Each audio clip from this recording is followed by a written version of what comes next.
बिस्मिल्लाहिर्रहमानिर्रहीम। अस्सलाम वालेकुम नाज़रीन, आप यूट्यूब चैनल देख रहे हैं। मैं इमरान खान। मैंने आपसे कहा था कि आपको सट्टेबाजी के बारे में बताऊंगा कि चीनी के ऊपर सट्टा कैसे लगता है और ये जुआ कैसे खेला जाता है, ये सट्टेबाजी कैसे होती है चीनी पे, और जो सस्ती चीनी है वो आपको महंगी करके किस तरह बेची जाती है, इसके बारे में मैं आपको इस वीलॉग में बताऊँगा। और वो इसलिए भी कि जहांगीर तरीन साहब ने मामला बड़ा गर्म कर दिया। इमरान खान साहब के पुराने साथी, पुराने दोस्त और मददगार हैं। उन्होंने 2018 के इंतखाबात के बाद इमरान खान साहब ने जहांगीर तरीन खान साहब का इंतखाब किया था कि ये मेरे लिए बंदे इकट्ठे करेंगे। सबको पता था पीटीआई की हुकूमत आ रही है, तो इन्होंने इसमें रोल प्ले किया था। जहांगीर खान तरीन साहब जो है वो भाग दौड़ करते रहे, लोगों को लाते रहे, पंजाब में हुकूमत बनाई, आज़ाद लोगों को शामिल करवाया, और इस तरह इमरान खान साहब अपनी हुकूमत पंजाब और वफाक में बड़े आराम से उन्होंने बना ली। ये हुकूमत वैसे भी बन जानी थी, सबको पता था कि हुकूमत पाकिस्तान तहरीक इंसाफ की आ रही है, लेकिन तरीन साहब की खिदमात का एतराफ़ करना चाहिए। उस दौर में उन्होंने वाकई बड़ा बढ़ चढ़ के काम किया था। मुझे याद है मेरी उनसे मुलाकात हुई थी, तो वो बैठे हुए थे एक जगह पे, तो वो उंगलियों के ऊपर ना कोई कैलकुलेशन कर रहे थे। तो मैंने कहा तरीन साहब क्या हो गया? तो कहते यार मैं सोया नहीं, मैं रेस्टलेस भी हूँ। मैंने कहा प्रॉब्लम? कहते मैं ना बंदे पूरे कर रहा हूँ, बस इतने बंदे हैं, वो दो वहाँ से एक यहाँ से, वो इस तरह करके कैलकुलेशन में लगे हुए थे। तो मैंने कहा जी देखिए हुकूमत तो आप लोगों की बन रही है। कहते इतने आराम से नहीं बन रही, हमें कुछ बंदे तोड़ने पड़ेंगे यहाँ वहाँ से।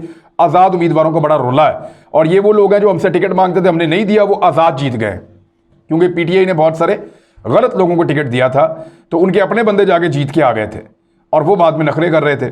बहरहाल उनमें कोई वजीर बना, कोई कुछ और बना, वो शामिल हो गए। अब जहांगीर खान तरीन साहब जो हैं वो सामने आए एक बैंकिंग कोर्ट में। उनके असासे जो हैं, उनके अकाउंट्स मुंजमद किए गए उनके बेटे के। तो उनके साथ कुछ एमएनएज, एमपीएज और एक सूबाई वजीर उनके साथ मौजूद थे। वजीर आला पंजाब के मुशीर भी थे साबिक। गुलाम अहमद लाली एमएनए, गुलाम बीबी भरवाना एमएनए, राजा रियाज फैसलाबाद से एमएनए, सूबाई वजीर नुमान लंगड़ियाल, एमपीए जवार वराइच, नज़ीर बलोच, असलम भरवाना, ताहिर रंधावा, चौधरी इफ्तिखार गोंदल, गुलाम रसूल संघा और सलमान नईम, ये लोग शामिल हैं जो जहांगीर खान तरीन के साथ आए और इज़हार यकजहती किया। अब ये इन बंदों की तादाद और भी बढ़ाएंगे। तरीन साहब के ऊपर मामला क्या है, ज़रा थोड़ा सा इस मामले को आप देखें तो इनके ऊपर कोई केस नहीं था। हुआ ये कि चीनी का एक स्कैंडल है, और वो स्कैंडल ये था गुज़िश्ता साल 2020 में कि हुकूमत वक्त को ये बताया गया कि चीनी बहुत ज़्यादा बन गई है, लिहाजा इस चीनी को बैरून मुल्क एक्सपोर्ट कर दिया जाए। तो इजाज़त मिल गई और उस पर सब्सिडी भी दी गई, क्योंकि बैरून मुल्क जो है वो चीनी सस्ती है, पाकिस्तान में महंगी है। तो इन्होंने कहा जी हम तो बाहर भेजेंगे, लेकिन हमें पैसे दें उसके जो इजाफी हैं। हुकूमत को पैसे देने पड़े, तो इनको अरबों रुपए की सब्सिडी मिल गई। ये चीनी चलेगी पाकिस्तान से बाहर, ये पहले भी होता रहा है। जब बाहर गई तो यहाँ पाकिस्तान में इन्होंने किल्लत पैदा कर दी। किल्लत पैदा की तो उसके ऊपर सट्टा खेला। सट्टा कैसे होता है अभी बताता हूँ आपको मैं। जब इन्होंने सट्टा खेला तो चीनी की कीमत बहुत ज़्यादा बढ़ गई, पाकिस्तान में बहरान पैदा हो गया। हुकूमत जो है वो इसको सब्सिडाइज भी नहीं कर सकती थी, पहले ही इतनी सब्सिडी दी इसके ऊपर। तो हुकूमत बुखलाहट का शिकार हो गई और बहुत ज़्यादा परेशान हो गई कि धोखा दिया किसने। इसकी इंक्वायरी शुरू करवाई गई। ये इंक्वायरी जो है इसमें बहुत सारी मजीद चीज़ें निकलना शुरू हो गई। जिन लोगों की इंक्वायरी हो रही थी उससे मजीद आगे चीज़ें निकल रही थी। तो FIA ने इंक्वायरी के दौरान ये महसूस किया कि JK farming system limited company है जहांगीर तरीन साहब की, उसके शेयर्स तक पहुंची और उसके शेयर धोखाधड़ी और फ्रॉड से जहांगीर तरीन और उनके बेटे अली तरीन ने खरीदे 2013 और 2014 में। ये आहिस्ता आहिस्ता गिरहें खुलना शुरू हो गई कि मामला है क्या। 4 अरब 35 करोड़ रुपए की मनी लॉन्ड्रिंग के इल्ज़ामात के तहत पाकिस्तान पीनल कोड के दफ़ा 406, 420 और 109, यानी इसको धोखाधड़ी, बेईमानी, बददयांती और जुर्म में मदद करना, आनत जुर्म, ये मुकदमात इनके ऊपर दर्ज हुए PPC पाकिस्तान पीनल कोड के तहत। और जो 2010 का एंटी मनी लॉन्ड्रिंग एक्ट है पाकिस्तान का, कि जो मनी लॉन्ड्रिंग की जाती है पैसे की, उसका जो उसके खिलाफ एक एक्ट बना था 2010 में, उसके तहत भी एक मुकदमा इन दोनों पे दर्ज किया गया। अब बैरून मुल्क भी कुछ रकूम इन्होंने मुंतकिल की, वो भी गैर कानूनी रकूम थी, उसका भी एक इल्ज़ाम इनके ऊपर लग गया। जहांगीर तरीन ने गैर मुल्की कंपनी में 3 अरब से जायद के शेयर्स मुंतकिल किए, जो मनी लॉन्ड्रिंग है। ये JWD से गैर मुल्की कंपनी को शेयर्स मुंतकिल किए गए और ये गैर कानूनी तरीके से किए गए, ये भी इनके ऊपर इल्ज़ाम है। अच्छा, इसी तरह का केस जो है वो शहबाज शरीफ पे, हमजा शहबाज पे और सलमान शहबाज पे है। जो केस जहांगीर तरीन और अली तरीन पे है, वही केस हमजा पे, सलमान पे और शहबाज शरीफ पे भी है। तो तो एफआईए के जो एफआईआर हो जाती है उसके बाद जो दो चीज़ें होनी होती है, एक तो गिरफ्तारी और दूसरा चालान जमा करवाना होता है अदालत में। तो एफआईआर तो हो गई है लेकिन गिरफ्तारी नहीं हो रही, ना शरीफ खानदान की तरफ हो रही है ना तरीन खानदान की तरफ हो रही है, बल्कि इनको बुलाया जा रहा है। एफआईए के बार बार बुलाने के बावजूद जहांगीर तरीन और उनके बेटे पेशी पर नहीं आए। उनके पास शायद उनके सवालात के अभी जवाब नहीं है या वो मुनासिब जवाबों की तलाश में हैं। इस पे अब जहांगीर तरीन साहब ने इल्जामात लगा दिए बड़े सीरियस इमरान खान साहब की हुकूमत पे। उन्होंने कहा कि मैं 1 साल से चुप हूं, मेरी वफादारी का इम्तिहान क्यों लिया जा रहा है और मैं दोस्त हूं, मुझे दुश्मनी की तरफ क्यों धकेल रहे हो। ये धमकी है, ये धमकी है। मैं आपको साबित करता हूं। एतमाद का वोट लेने में सबसे अहम किरदार जहांगीर तरीन साहब का है। ये जो अभी प्राइम मिनिस्टर ने एतमाद का वोट लिया, इस पे राजा रियाज कहते हैं कि अगर जहांगीर तरीन ना होते तो प्राइम मिनिस्टर ना ले पाते ये एतमाद का वोट। फिर उन्होंने कहा कि उस्मान बुज़दार जो है उसके मामलात में भी जहांगीर तरीन साहब की बड़ी मेहरबानी रही है। फिर उन्होंने कहा मेरी वफादारी का इम्तिहान लिया जा रहा है, पाकिस्तान तहरीक इंसाफ को कुछ फ़ायदा नहीं होगा मुझे अलग करके। ये भी धमकी है। अब जहांगीर तरीन साहब ने पीटीआई के वो लोग जिनको वो लेकर आए थे पीटीआई में, उनको अपने करीब करना शुरू कर दिया और एक ग्रुप बनाना शुरू कर दिया है। ये वो लोग हैं ज़्यादातर जो ओहदों से हटाए गए हैं या जिनके पास कोई बड़े ओहदे नहीं हैं या जो नाराज़ हैं या जहांगीर तरीन साहब के उनके बड़े करीबी ताल्लुकात हैं। तो इस बिना पर वो अपना ग्रुप लेकर आए मैदान में कि ये मेरा सियासी ग्रुप होगा जिससे मैं दबाव डालूंगा इमरान खान पे कि मेरे ऊपर तुम मुकदमा क्यों चला रहे हो। देखिए, जब इन लोगों से बात करते हैं ना तो एक दो बातें ये बहुत ठीक करते हैं जहांगीर तरीन साहब के हमायती। वो ये कहते हैं जब उस्मान बुज़दार को आपने क्रिस्टल क्लियर केस के अंदर आपने क्लीन चिट दे दिया, आपने दोबारा बुलाया ही नहीं नैब ने, ये नहीं बुलाया और दोबारा पूछा ही नहीं, इतने महीने हो गए, तो फिर जहांगीर तरीन को भी छोड़ दें। वो ये कहते हैं जब आप खुसरो बख्तियार के भाई को छोड़ सकते हैं तो जहांगीर तरीन को भी छोड़ दें। वो ये कहते हैं जब मरियम नवाज के साथ इतनी मेहरबानी हो रही है, नवाज शरीफ के साथ भी हो रही है, तो फिर जहांगीर तरीन को भी छोड़ दें। उनकी बात में वजन है। लेकिन इमरान खान साहब के सामने जब ये मामला जाता है और उनसे पूछा जाता है तो वो आपको पता है इस मामले में बड़े हसास हैं। उन्होंने साफ कहा जी जिसने जो किया उसको फिक्स करो। तो अब जहांगीर तरीन साहब टेक्निकली फिक्स हो रहे हैं और अपने आप को बचाने के लिए इनका तरीका वारदात भी वही है जो पीएमएलएन का और पीपल्स पार्टी का है। यानी अपनी सियासी ताकत शो कर रहे हैं, अपने सियासी कार्ड्स को खेल रहे हैं कि मैं हुकूमत को डिस्टेबलाइज भी कर सकता हूं, गिरा भी सकता हूं, मुझे अपना दुश्मन ना बनाए और मुझे हटाकर आपको कोई फ़ायदा नहीं होगा, आपको नुकसान होगा। ये जहांगीर तरीन साहब ने अब तरीकाकार इख्तियार किया, बजाय इसके कि कानूनी नुकात का इदारों में और अदालतों में जाकर जवाब दें और क्लीन चिट लें, अपने आप को बाइज्जत बरी करें, बल्कि उन्होंने वो रास्ता इख्तियार किया जो शहबाज शरीफ का, नवाज शरीफ का, मरियम नवाज का, आसिफ अली जरदारी का, मौलाना फजल रहमान साहब का इनका रास्ता है कि पॉलिटिकल प्रेशर इदारों के ऊपर डालो, हुकूमत के ऊपर डालो और कोशिश करो कि एनआरओ मिल जाए। ये तो तरीकाकार है जहांगीर खान तरीन साहब ने जो अडॉप्ट कर लिया है। अब आ जाए सट्टा होता कैसे, मैं अगर आपको आसान ज़बान में समझाता हूँ। मैं एक शुगर फैक्ट्री का मालिक हूँ। आप फ़र्ज़ कीजिए कि मेरे पास अपनी एक शुगर फैक्ट्री है। ये मैंने चीनी बनाई है और ये है चीनी, मिसाल के तौर पे एक ख़ास मिकदार चीनी की है जो मैंने बना ली है। इसकी कीमत 70 रुपये है मार्केट में। जो मेरा और हुकूमत का तय हो गया वो 70 रुपये है। आज शहजाद अकबर ने बताया भी कि हमारा और जब मिल्स का तय हो जाता है तो हम चीनी की कीमत का तयन कर सकते हैं। तो हमने उनके साथ तय कर लिया था 80 रुपये का, तो उन्होंने वो बताया भी। तो मिसाल के तौर पे ये चीनी मैंने बनाई है मेरी फैक्ट्री के गोदाम में, क्योंकि चीनी के काम शुरू होता है नवंबर में। ये सिर्फ 2 महीने फैक्ट्री चलती है, 2-2.5 महीने चीनी की मिल जो है। ये नवंबर, दिसंबर और जनवरी में काम होता है, उसके अलावा काम ही नहीं होता पूरा साल, क्योंकि क्रशिंग का एक सीज़न होता है, उसी में होता है। ये पहले गन्ना खरीदते हैं, उसको क्रश करके चीनी बनाते हैं, फिर उसकी जो बगास होती है उससे बिजली बना के बिजली भी बेचते हैं। ये इनका तरीका होता है।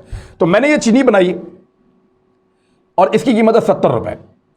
मेरे पास आता है एक बंदा, वो मुझे कहता है जी आपकी ये 70 रुपये फिक्स हो गई है पूरे सीज़न के लिए चीनी की कीमत, तो आप 70 रुपये में बेचेंगे, तो आप बेचेंगे किसको? अब मैं क्योंकि मालिक हूँ, मुझे ये चीनी देनी है डीलर्स को, मुझे होल सेलर्स को देनी है, रिटेलर्स को देनी है। यानी जो बड़े बड़े मार्केटें बनी हुई हैं चीनी की, जैसे अकबरी मंडी है या जैसे बड़े बड़े होल सेल डीलर्स हैं, या जो डीलर मेरे पास आएंगे मेरे से लेकर चले जाएंगे, ऐसे मुझे चीनी सेल करनी है और उस रेट के ऊपर निकालनी है जो गवर्नमेंट के साथ तय पा गया, और वो चीनी मार्केट में चली जाएगी।